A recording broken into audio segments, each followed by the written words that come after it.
Hey, it's Aaron from GameEnthus.com, and today I'm checking out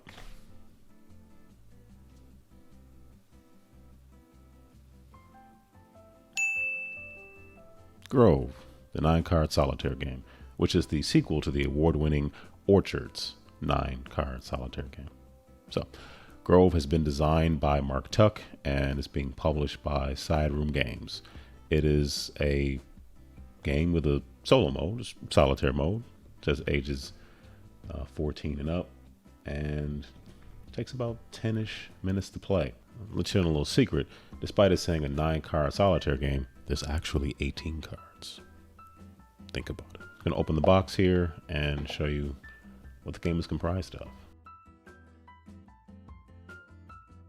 So these are the major components in Grove. You have 15 dice, 5 of each color. I like dice. You have a squirrel token. Isn't that cute? Little squirrel token. Look at that. Little squirrel. Okay. And you have a wheelbarrow that symbolizes 15 points. You're going to want to use that whenever possible. And then you have the 18 cards. This is what is referred to as a splaying game, where you are going to be stacking things on top of one another in order to grow your lime, oranges, or lemons and earn points. Yes, for some reason I just recently started using the term splaying. I mean, it's a thing. I know what the mechanic is. I guess I'm just not that used to saying it.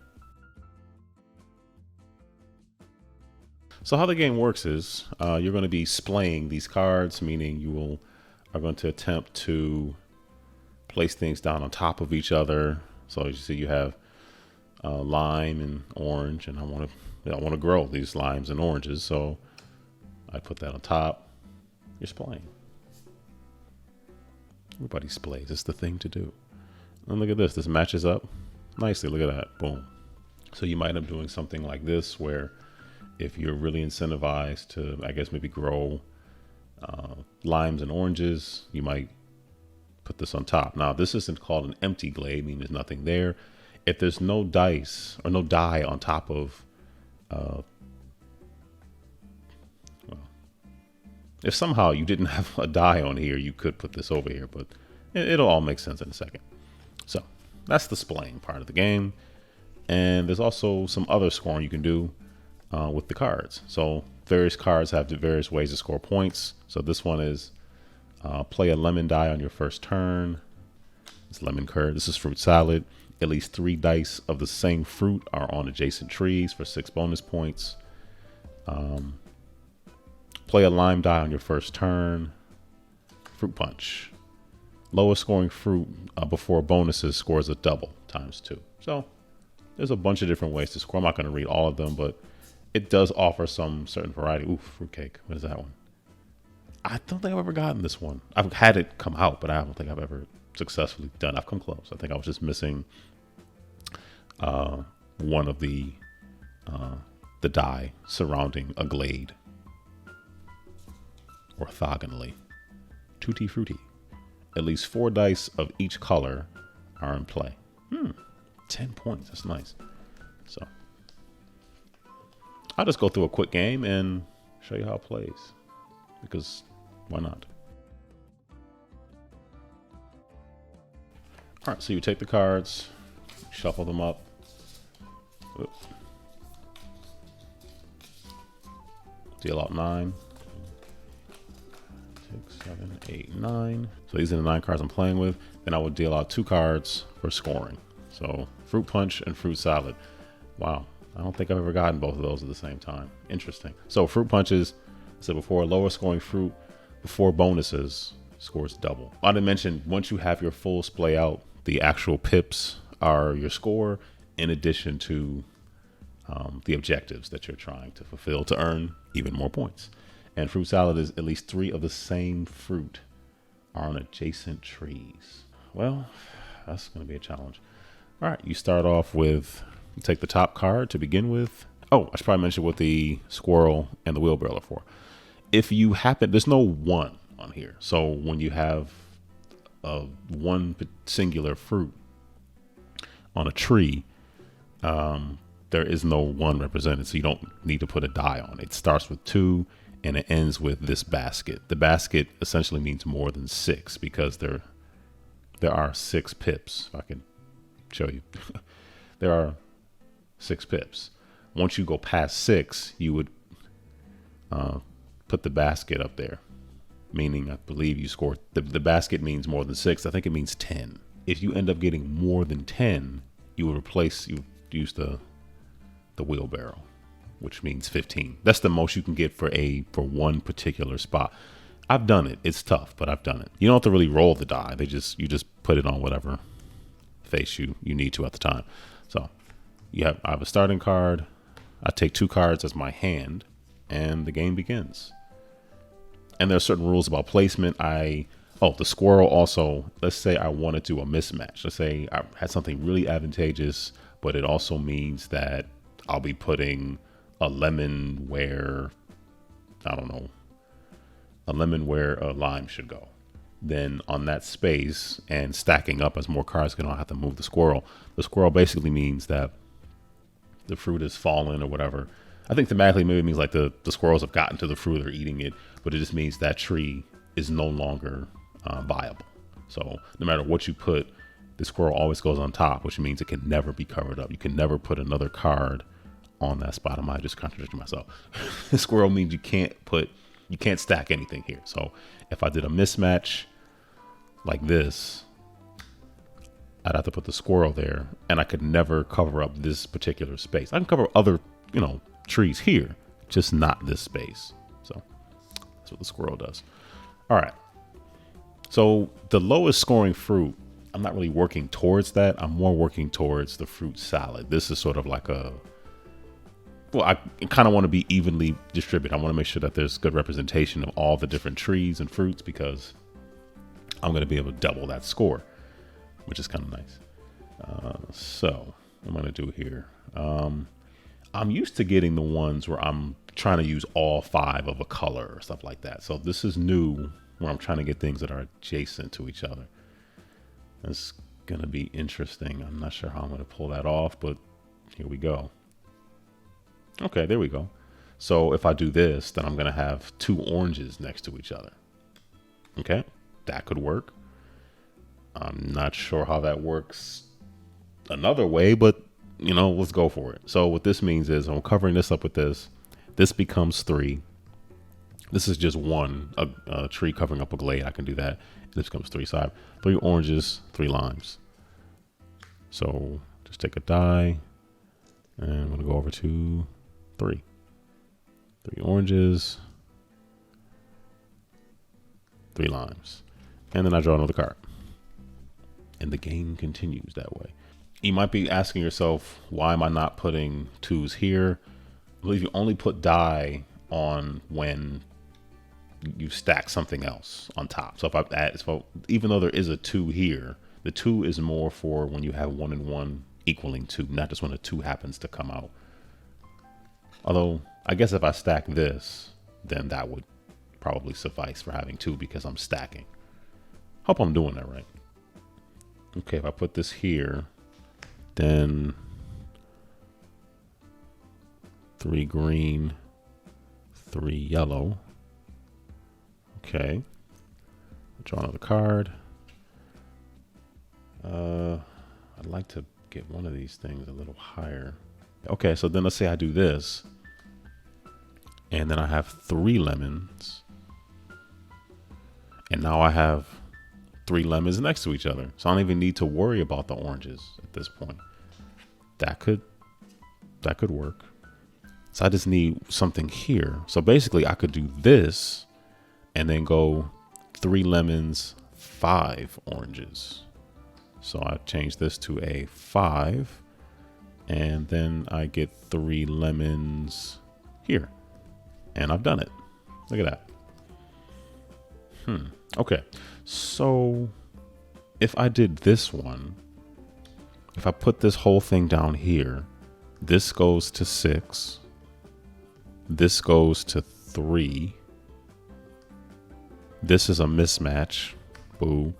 That just covers that glade. This goes to 5. and then that does nothing. So I could do that. Now, granted, I have one mismatch. Oh, I'll just take it like this.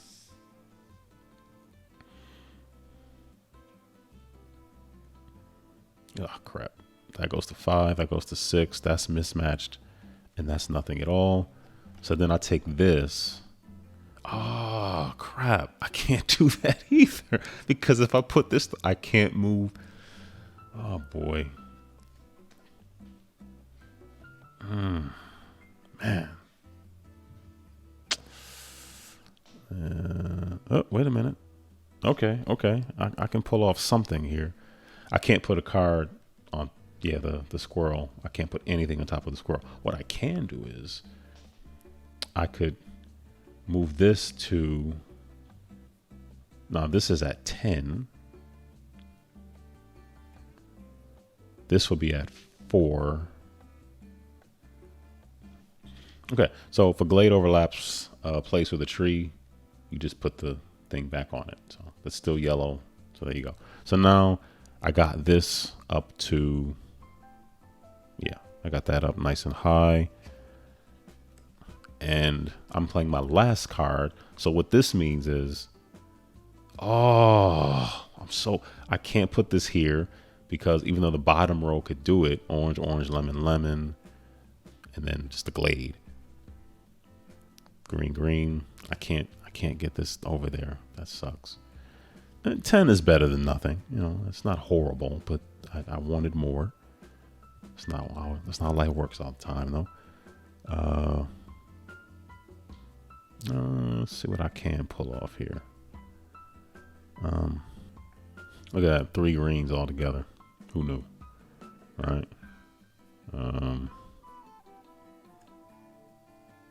I could do this. So I could do 3 green for that. I guess that'll be 2 green.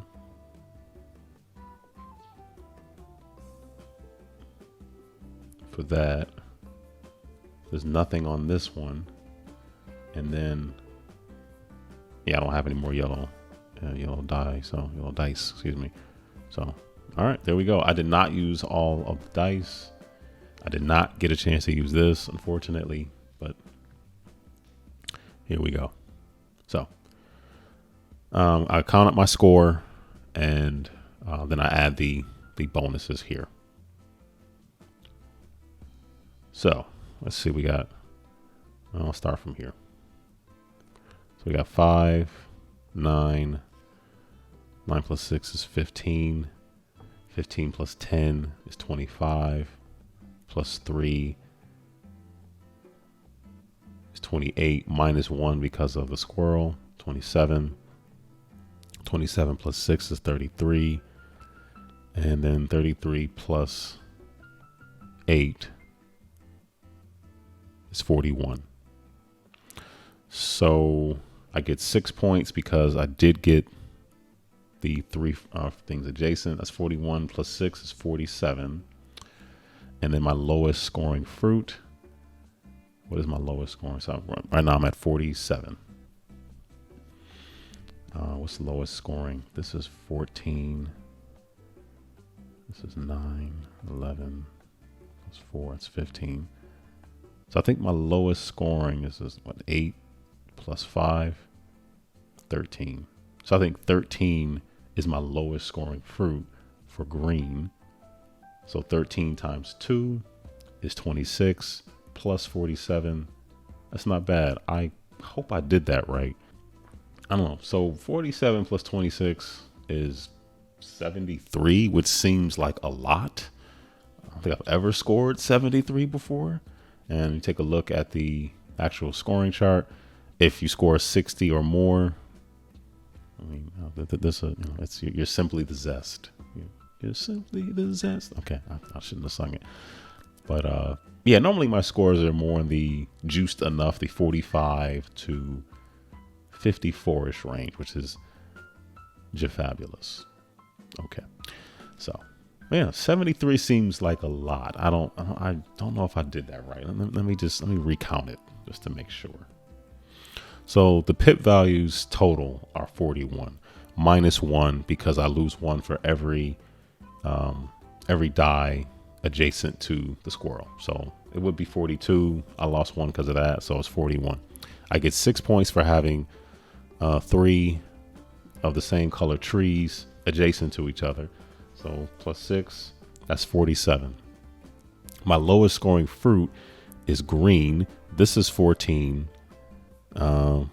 What's 9 plus 6? That's 15. So I get 15 for yellow, 14 for orange, and 8 plus 5, 13 for green. And your lowest scoring fruit gets doubled. So 26 plus 47 is 73. So that's not bad. And I did it even without this. I was close to this though. It's 5 extra points, but that's something. I've been 78. But, and then I still have die left over. Imagine had I got some of those other ones down. Would have been crazy.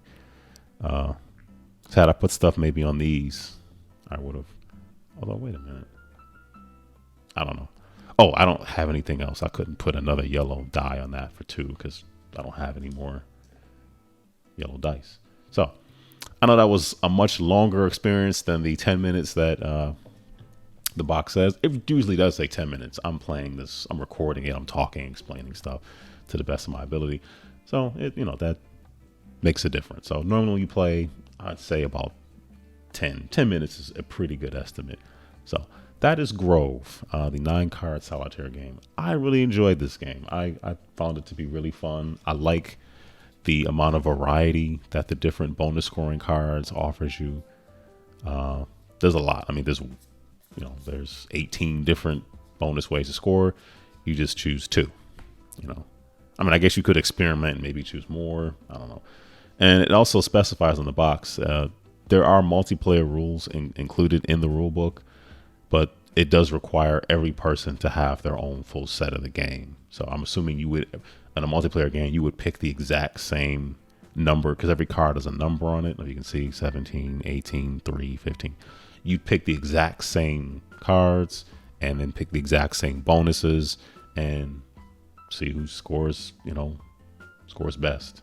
I think if you made it this far, you already know if this is something you like. If you are into solitaire games, I cannot imagine why you would not enjoy Grove.